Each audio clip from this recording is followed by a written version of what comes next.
it's like shifting weird. Anyways, my whole surgery got moved up a month, so today's Tuesday, so my port's being exchanged on Thursday. Blah. That's all I've got to say. Just blah.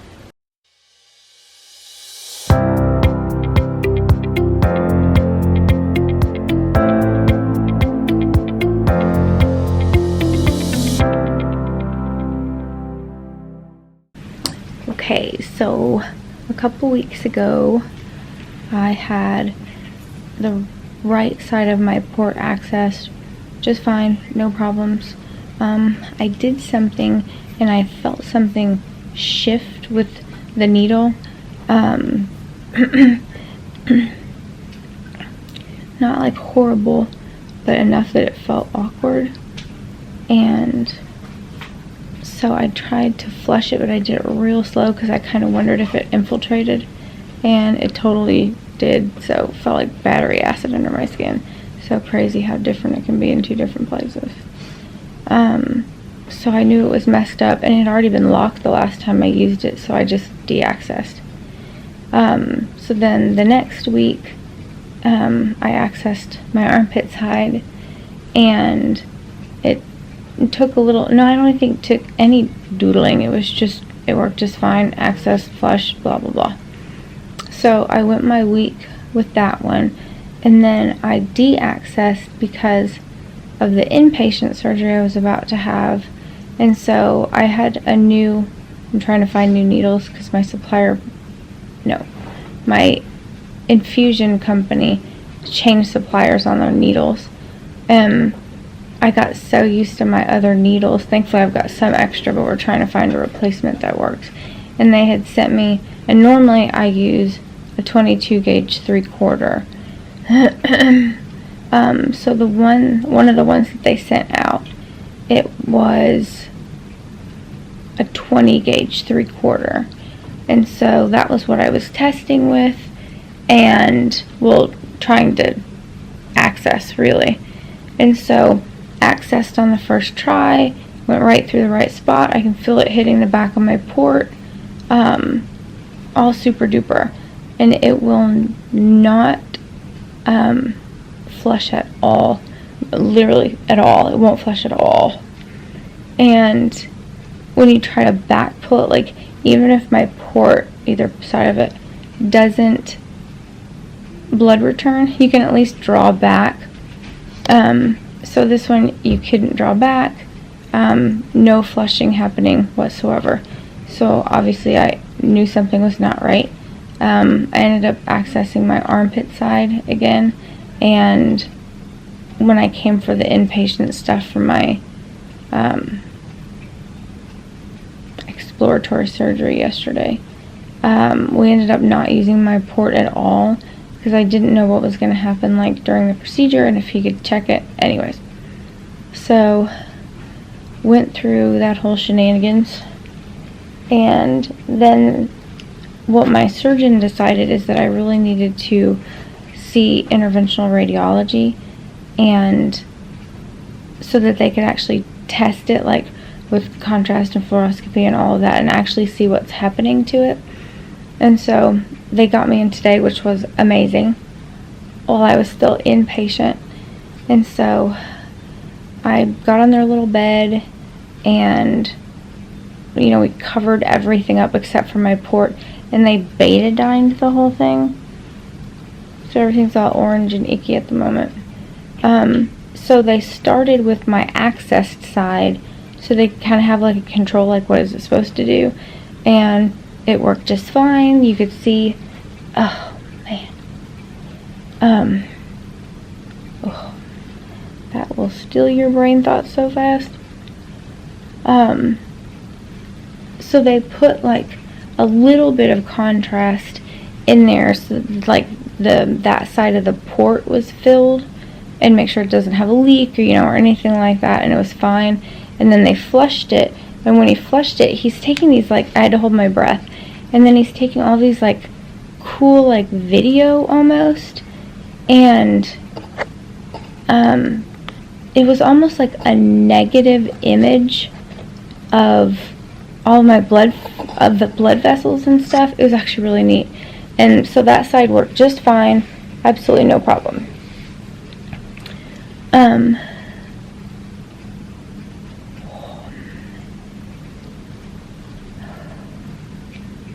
So we kind of turned that access so it gave full access to the other side of my port. And so he accessed it, and he did a 20 as well, because obviously it should be easier with a 20. And so he put a 20 in, and he's like, "You are so right." He's like, "Nothing is moving." And I was like, "I know." I was like, "It's so strange." And I said, "My port has never done this either side. I've never had trouble like this." And I was like, "You can absolutely tell it in the right spot, right in the center, hitting the back of the port." So they turned on the fluoroscopy. It's in the center. It's exactly where it's supposed to be. Nothing. And he's like, "Is this exactly what you were dealing with?" And I was like, "Exactly what I was dealing with." And I was like, it's nothing's moving at all. And I've had this kind of like bubble sort of sensation on the top of my port every once in a while. And so we were looking at that, trying to see if we could tell anything. Just not. And so I think it was when they flushed the other one, maybe. Whatever happened, he was taking another set of those 3D, like, negative images, and he kind of, like, there was this one point that he was at, and he was like, and I was like, "What does mean?" And he was like, "Let me go get another radiologist." And I'm like, "Oh, God." I was like, "You don't normally need another person, if you already know what's wrong." And I was like, or backup, I don't know, it just obviously wasn't amazing. So they had actually tried to pull another radiologist out of surgery, which again was like, oh my gosh, I was like, is it that bad, and they couldn't come, so they went and got another surgeon who was just finishing up a procedure, and he was getting scrubbed out. And so he came in, and the two people my techs for radiology were Grandpa and Kristen. They were really sweet. And so they went and got the other guy, and he came in and was asking kind of questions. I was in the most gigantic room. Like, it was almost like 4 or 5 operating rooms put together. Like, it was so big. And so the guy came out of, like, a far to the front right door, and he walks out. And so he was asking, what was going on, why was I having a MediPort check and whatever. So they told him what was going on. And so Grandpa told him that the images were already loaded in the system, like in their command center. So he was like, "Let's just go look at those so we don't have to run it again, like while they're messing with me, because obviously least amount of contrast is good." And so they went in the back, literally like 30 seconds, and then they're walking back out, and the other surgeon was like, "Okay," he's like, "We know what's wrong with the port." And I was like, ugh, I guess I was hoping beyond hope that it really was okay, and maybe it just needed to be like clot busted or something. And so my right port is right here, and so I have a catheter that goes up a little bit and then down into my heart. So the last about 3 inches or so, it looks very funny under fluoroscopy, and so they pointed it out to me. And they were like, "You see up here, and it's just like, it's a perfect catheter until you get to a certain spot. And then it's like somebody messy painted, like 3 inches." And I was like, yeah, it looks like, I don't know, feather isn't exactly right. But I don't know, it was just like squidgy, like the whole line was squidgy. And I was like, well, that doesn't look like the rest. And they were like, no, he's like, you've developed scar tissue around the catheter in your heart. And so he was like, we have to replace it. And I was like, oh my gosh, it was like worst case scenario. And so he was like, what did he say? He was like, oh, you have like 2 options. He's like, we can go in through the artery in your leg until it gets to where it needs to be, you know, in my heart. And he goes, we can kind of pull away the scar tissue that you have built up in there. And he was like, so you know, that's all you would have to do. And I was like, but how high is the probability that it's going to come back again? And he was like, incredibly high. And he goes, and just to let you know, I have never seen this on someone that hasn't had their port like 6-7 years, and I made it 6 months before it scarred over. And I was just like, oh my Lord. And I've had scar tissue problems before, like when I had my hysterectomy and whatnot. Like, I made scar tissues and it pulls on my hips, and it's not amazing. So the idea of growing more scar tissue in my heart after it already being messed with didn't leave me with a lot of Mormon fuzzies. And I was like, okay, what's the next option? And he was like, replace the whole port. He's like, all the catheters will be replaced along with the port. And I was like, are we going to have to move it? Because the left side is awkward, but I can deal with all of it, you know, like my, I mean, I've got full access and whatnot. If they had to move it over here, like my access hand is this one. It just seems like it would be awkward over there. So I was like, do you have to move it? And he goes, more than likely not. He said, your pocket looks fine. And he's like, your port looks fine. Like the actual like heart shape of the port, all of that was okay. And he goes, I really think, and he goes, if it was me or my family, whatnot, I would absolutely go with replace the whole port. He's like, if you already have to be under anesthesia, you already have to have part of it replaced. He was like, I would just have the whole thing done. And I was like, okay, I mean, it totally makes sense. And so he was like, who put it in? And I told him, and he was like, where did he put it in? I was like, at this hospital. This is where he was. He's got hospital privileges here. And he was like, okay. He was like, so I'll coordinate with your surgeon and figure out if he wants to replace it or if he wants us to replace it. He goes, I am more than happy to do it for you. And he's like, I am well versed in ports. He goes, but I understand, you know, if you're more comfortable with your general surgeon doing it. And I was like, I honestly, it's fine either way. Timing might make a difference because obviously I'd love to have it done before the end of the year, but I don't know what availability they have and whatnot. Oh, and so I asked him just to make sure. I said I can use the other side of my port, and I can still run infusions and all of that while the other side's messed up. And he said absolutely. And he was like, just don't even try accessing the bad one. He's like, we don't want to cause any damage or anything else that's not already there. So, good times. We're trying to get out of here because I have to go get more shots at allergy, and then I'm being inpatient at the other hospital for up to 3 days for sugar testing. It's been a rough go of it for a while, so I'll keep y'all posted. Love y'all. Hi, you guys. It has been a long time since I videoed. It's been really rough for a few months. The exploratory abdominal surgery didn't find anything wrong, so it's just my normal complications with the J-tube, which just makes everything pretty miserable. I just took a shower. I'm super tired now. So what happened with the right side of my port is I would access, it would be totally fine for a few days. And then all of a sudden it's like I would get this like pressure sensation in my port. It still free moved, like it didn't hurt, anything like this, but I would just have this pressure feeling like behind the access. And so then it just stopped completely. It wouldn't flush anything. And that's TPN, that's regular saline, that's the heparin lock, nothing. It would flush nothing.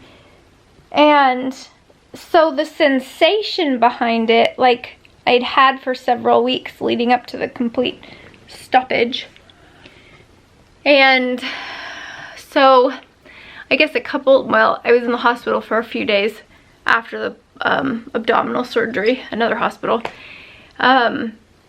And so my port was used for like 2 seconds for that admission, and then they'd ask me questions, and I was like, well, this side of my port's not working, you know, it has to be the other one. And then they were like, okay, you know, no problem. And then all of a sudden, like 45 minutes later, it was a problem, and then they couldn't use it because of hospital policy, and the whole thing just sounded like a whole lot of bullshit to me. So anyway, so my port was de-accessed at that point after it was locked. And so a couple days after I got home, I needed access again, even with all of my lovely PTSD from that hospital admission. Chronic illness waits for no one. So I accessed the left side, which is totally fine, and used it for a week. It was totally fine. Unhooked it maybe a day early because it felt a little bit weird, and then I hooked up again the next day, and it was totally fine. Used it for a couple days, not fine. And then this time I de-accessed Friday at work. And so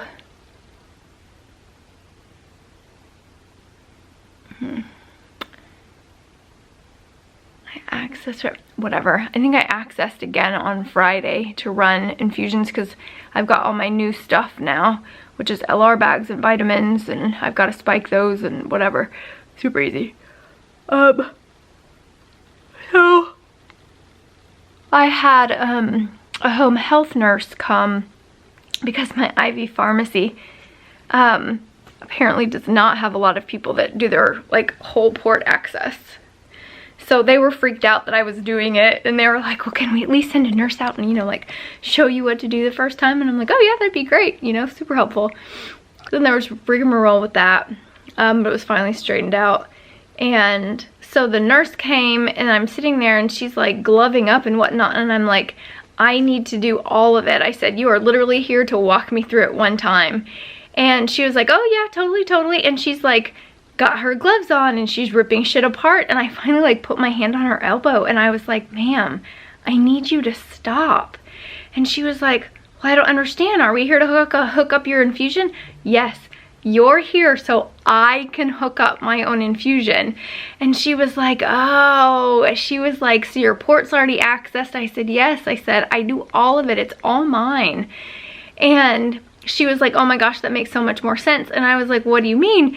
And she said that everybody was super confused, like at the home health agency, because it was a one-time thing. All they were doing was coming out once, and they couldn't understand what was going on. And so anyway, she finally understood it. And she was like, so you do all of your own stuff? I was like, yes. I was like, I access, I de-access. I said, I do all of my infusions and the flushing and all this stuff. I said, yes. Oh my God, I'm so tired of having to tell people I do it myself. And so she walked me through it, and she had a couple of tips and tricks since I'd really never like drawn my own meds before. I do for B12, and so I figured it had to be about the same, which it totally was.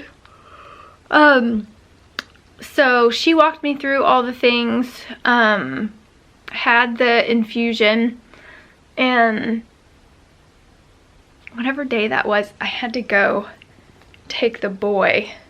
So I guess it was, I really think it was Friday. Thursday, maybe Thursday.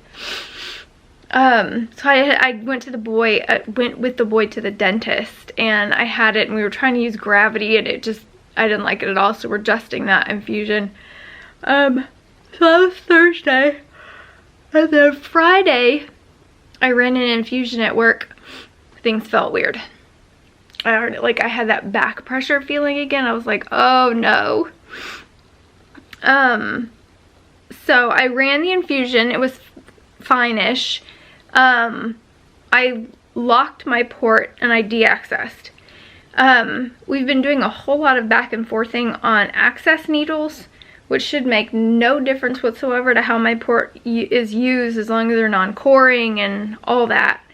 And I haven't liked any of them. They don't access the same, they don't feel the same, I can't cover them the same. Like, no, I don't like any of it. Yeah, not amazing. So I de-accessed that day, and then so yesterday was Saturday, and I accessed yesterday. I took a shower, exfoliated all the things, and then accessed after that, and it flushed, but it was really, really difficult, and I was like, oh no. So I ran an infusion yesterday, LR and vitamins, and did fine for the whole infusion, no problems. And then, oh man, my side hurts. And got done with the infusion, unhooked, locked it, and had a very hard time locking it. And I was just like, I can't even get my head wrapped around it. And so after that, I left it in so that I could try one more time to flush it this morning. And I got in like a mil, and that was it. And so, like, you have to push so hard, it is ridiculous trying to get through it. And so once I knew it was like that, I re-locked it. Like, I actually got 5 mils of heparin lock in there, and then de-accessed. So and I had my regular, like, my good needles in the last couple times, and so it's not a needle problem. I'm gonna try one more time tomorrow morning before work to access it, and yeah, I don't anticipate it working, which is so frustrating. So my original port exchange was scheduled for February 13th. I don't even know what day it is, January 13th, so I can't go a month with no IV access. So I'm anticipating having to call my surgeon tomorrow and tell him we gotta move it up. And they said that if it's an emergency, they can normally get me in within about 2 days. So I will see what happens and then go from there. Talk about frustrating. So I'll tell you how the access goes tomorrow. Bye. So my port accessed and I was able to flush it. But I keep getting that whole like back pressure feeling, like I know it's gonna fail again. I've had it for 24 hours, I guess. It's like shifting weird. Anyways, my whole surgery got moved up a month. So today's Tuesday, so my port's being exchanged on Thursday.